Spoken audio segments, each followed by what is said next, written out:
A surface current is water moving near the ocean's surface, above what we call the thermocline. Thermocline. I know that therm has something to do with temperature. Right, and cline means change, so a thermocline is a region of temperature change. Where is the thermocline? Typically between 50 and 150 meters deep. So how do surface currents form? Friction between the wind and the surface water causes that water to move. We learned in the case of the mysterious red light about global wind patterns, and that winds blow in a certain direction depending upon where they're located on Earth. Right. For example, the trade winds push the surface currents around in the tropics. But are there other factors? Oh, sure. Because the Earth rotates, there's turning due to the Coriolis effect. Isn't that when the wind is deflected to the right in the northern hemisphere and the left in the southern hemisphere? Yes. And another factor that steers currents is the topography, the hills and valleys on the ocean floor. How does the topography underwater affect the surface currents? I'll show you. Sit on the stool. Now don't try this without an adult, but I want you to stick your arms and legs out. And once I spin you, I want you to bring your arms and legs in close to your body, okay? You ready?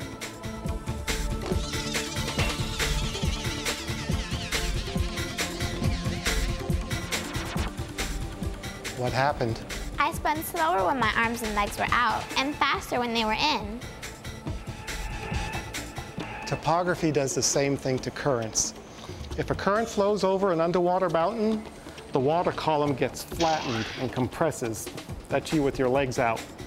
The water spins differently, and the currents get deflected. Why are some surface currents cold and some others warm? It depends on where the water's coming from. If it's coming from the poles, it's cold. If it's from the tropics, it's warm. Do warm and cold currents affect the climate of an area? It's a good question, Bianca. Yes, they do. For example, Ireland is pretty far north, and you might expect it to be cold there.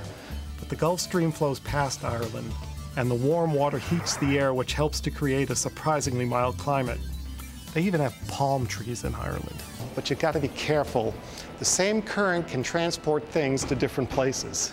How does that happen?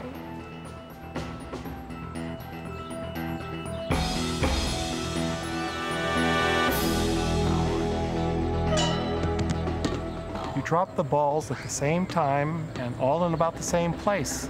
They ended up in different places. Why? Is it because there are so many different variables, such as the pits in the pavement, or even the shape of the ball?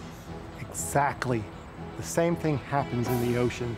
Tiny variations in the current can lead to large differences where the current might actually move things like your tennis shoes. Wow, that's amazing.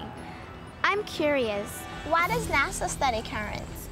Earth's oceans have the greatest influence on climate, and only from space can we monitor the vast oceans on a global scale and monitor critical changes in the currents and the heat storage. Why is that so important? Well, the oceans cover 70% of the Earth, and the currents in the ocean are an important part of the water cycle. Any change in the water cycle can cause major consequences on our Earth. How does NASA monitor the ocean?